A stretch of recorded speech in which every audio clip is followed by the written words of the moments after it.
they said something or did something offensive, have you told them yet? Right. And the answer is probably not. Probably not. And have the hard conversation. As Pastor Pat Job always used to say, have the hard conversation. He'd always say, it's not going to be as hard as you think it is.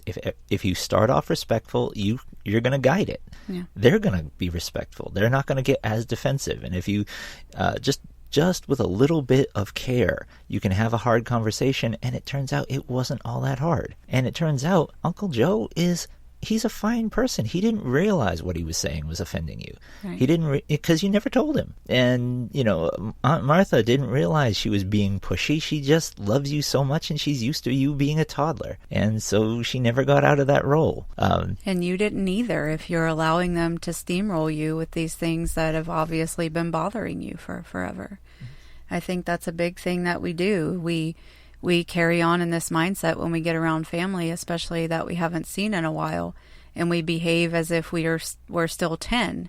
They don't have the same power over us that they had when we were 10 years old. And yet we carry on as if we did. We have, maybe you weren't allowed to express yourself, or maybe this and that. And then now as a 20, 30, 40, 50, 60, however old you are, you're continuing in that same way. Well, they don't have that power over you anymore. But yet you're giving it to them. You have a way out of it. Now, if they choose to still disrespect you after you've brought it up, well, then that's a different situation. Then it's time to pick up the ball and go home. But generally, they don't realize that what they're doing is hurting your feelings. You have to have the conversations with them.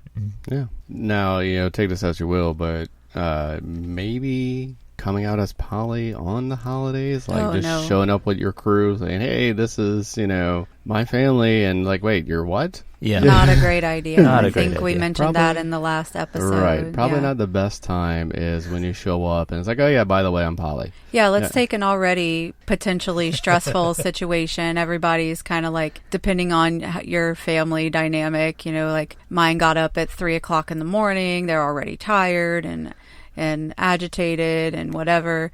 And then you come and you show up with, however many more people. They're just kind of oh. Yeah. And they are... And by the way, I'm, in love with all of these people, or I'm dating all of them. And then, yeah. Don't put somebody in a situation like that. Then you're going to be sitting in one's lap while holding another one's hand while kissing the other. And Wait, how does that sound like a bad thing? It's not. It's just that if that's the first time they've ever even encountered the idea, sometimes you have to realize when you yourself are actually one of the toxic ones. Yeah. One of the things when it comes to that is that we're not saying that... we don't mean don't show up with your crew. We mean don't surprise show up with your crew. Right. You're RSVPing for this. You should, if you're going to be out at a Thanksgiving gathering, you should have already been out.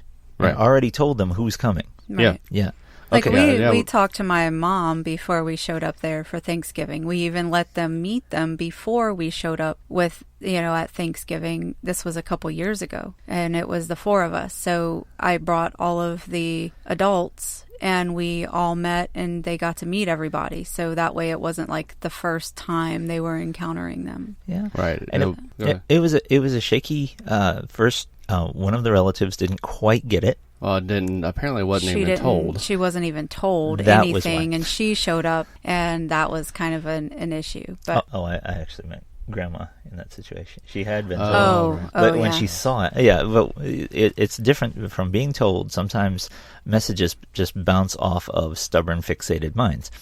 So you've got your grandma so-and-so who has never heard of a thing like this before. Should have, to be perfectly honest, but let's just say that they've been living their life, and you tell them what's happening. Oh, right. And they're surprised. You. Yeah. I introduced Crow as my boyfriend, and I introduced X as my girlfriend, and she didn't get it because in the olden days, and even still sometimes today, you introduce a girl as your girlfriend, and that's just your friend. That, it's just a girlfriend. In fact, in modern days, they actually flip the terminology so that if you honestly mean just friends, you say your friend girl. I've heard that. Wow. That's interesting. I think it's weird that we have to gender friendship. Yeah. So what's that? So would you say your friend fluid if that's your friend non-binary?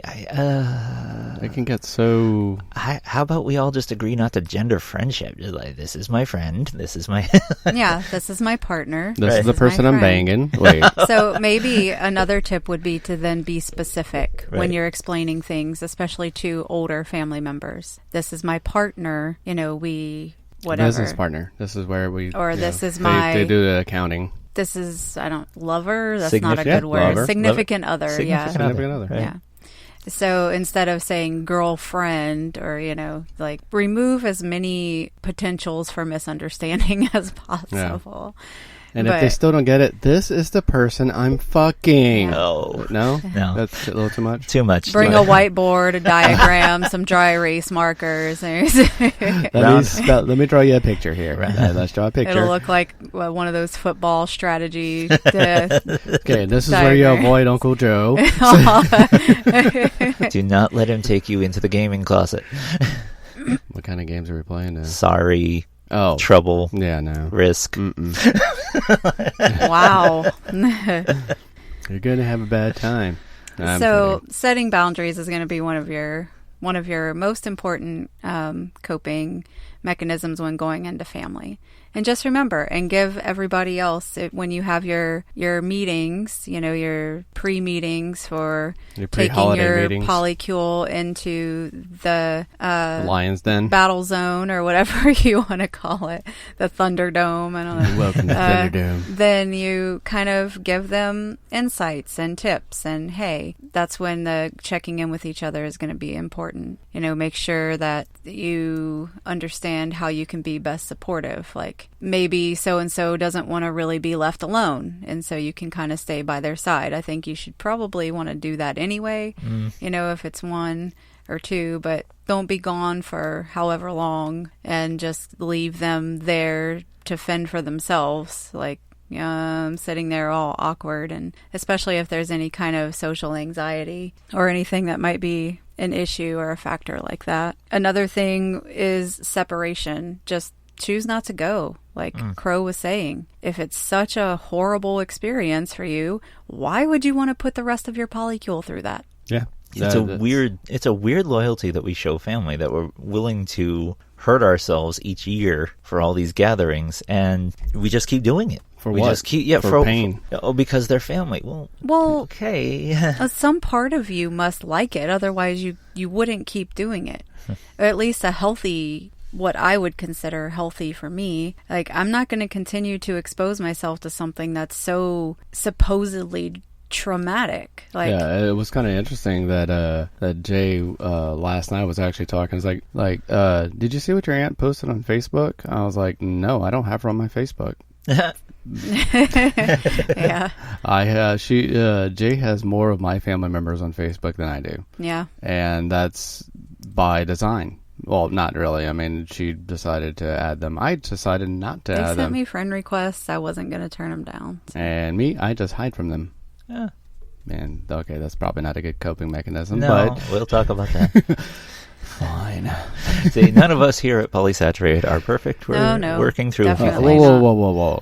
Well, Jay might be, but not us. No, definitely not. Oh, I was thinking myself. But, no, not you. No, it's not you. Definitely not me. Okay. We're not even going to talk about me. Okay. Where were we? Dealing with family. Separation. So basically, like, don't go.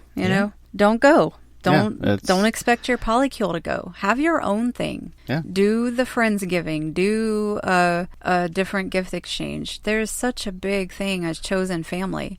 I cannot reiterate enough that the people you allow in your life should be life enhancers. Like, they shouldn't be people that you just dread being around. And that's family, that's friends, that's everyone. You have the right to choose. You have the power. Anytime you give up and you complain and gripe and moan about, having to do this thing, choose differently. Yeah, if you get a message from somebody or a phone call from somebody and your body instantly tenses up, or you cringe, or you're just like, ugh, that's probably a sign that something is not right with that relationship, and you can choose how to deal with it, but you probably should deal with it. And I'm speaking for myself because I probably should do that a lot more than I do. So I think one of the most important things is to gravitate towards the people who make you feel happy. Right. That you actually are excited to be around. That, oh, I can't wait to see so-and-so because, whatever, it's been so long, life's gotten in the way. And that's a healthy sign. But when it does come to those family members or whomever you're expected to be around, check yourself as well. Like, have I done everything that I possibly can to make this a more pleasant encounter for me and even for them? Because when you're around them and you're all uptight and crazy, they pick up on that energetically. In other words, listen to your polycule. Listen to your lovers. Listen to your partners. Listen to them. Because like, I know a good example, Jay, whenever she's around me, or even not around me, it's kind of the weirdest thing, her psychic telekinesis thing that she has going on with me. But if I am in a situation that I am not recognizing is not good for me, because me being completely oblivious most of the time, I tense up. If I tense up, if I start getting really irritated and I don't notice and all this other stuff, Jay will actually say, hey, are you okay? What's going on? Do you need to get out of the situation? And so they will recognize something in you typically before you do, or if you're that self-aware, awesome, that you recognize it before anybody else. But the thing is that listen to your polycule, say, hey, look, I think we need to get out of here. This is, you're stressing out more than you really should right now. Yeah. And so listen to them. They will recognize it, and hopefully you're self-aware enough to that you listen to them and understand that, hey, they're seeing something in you that you're not seeing. Yeah. And you take care of yourself. So Crow's done that for me before. Just a few months ago, we were in a situation and he recognized it right away. And he was like, hey, do we need to go? And I was kind of freaking out in the situation because it was one of those, like a meetup thing. And if I left at that moment, it was going to be a big deal. Like I was going to be the center of attention. And I have horrible stage fright, especially when my anxiety is kicking my ass. And so we were able to just kind of escape and leave. And so I guess that's another important thing. Have an exit strategy. Be aware of each other. If you're planning on being around an intense family situation, set a time limit. Or carry ninja smoke bombs. And so you just poof. Yeah. So whenever whenever you just poof and you disappear into the smoke, and people see you running out of the door or something. Yeah. Like that. No. Yeah. Too much? No, I think that's awesome. Oh, yeah, we totally should. Like, wow, did you see the way they left? That was cool. Yeah, or in Jay's situation, like a glitter bomb. And like while everybody's distracted by the sparkling glitter falling from the sky, you look disappear. Over there. Maybe they're running in fear if they're afraid of glitter, but either way, it worked. Right? Whatever. Whatever kind of exit strategy you got, go for it. Yeah. And we'd like to hear plans of it too, because I'm kind of curious. Absolutely. The holidays are definitely not the time to force the issue. Just don't. Save yourself, your family, everyone else that time. And you don't even have to make it about that is the reason you're not going. If you decide not to go, just say, hey, we're going to be staying home this year, or we're going to be whatever. And that's your right to choose. But don't force it. Don't make it harder than it has to be. Then everybody's going to whatever. But you can't really control what they're going to say or do if you're not there. But just don't force the issue. Don't make it a bigger thing. If it's already a thing, don't make it even more of a thing. And I know that hurts. And I know not being accepted and not being embraced is one of the most heartbreaking things, because maybe there were these people you thought really understood you and really supported you, and now they're having issues. But that's when you need to turn to your community and the people you do have in your support system, your polycule, your friends, people who are there for you, who do fully support you, and just be open with them. Hey, I am having a really hard time. And then that's when you could plan your own thing. Mm-hmm. Mm-hmm. Yeah. And don't be afraid to take a year off of this particular family gathering. Yeah. And take a time to self-examine. Like, say, okay, what is it about this that always got under my skin? And now that I'm not there this year, and I had so much a better time doing this, Who did I miss? Did I miss any of them? If you didn't, that's a whole different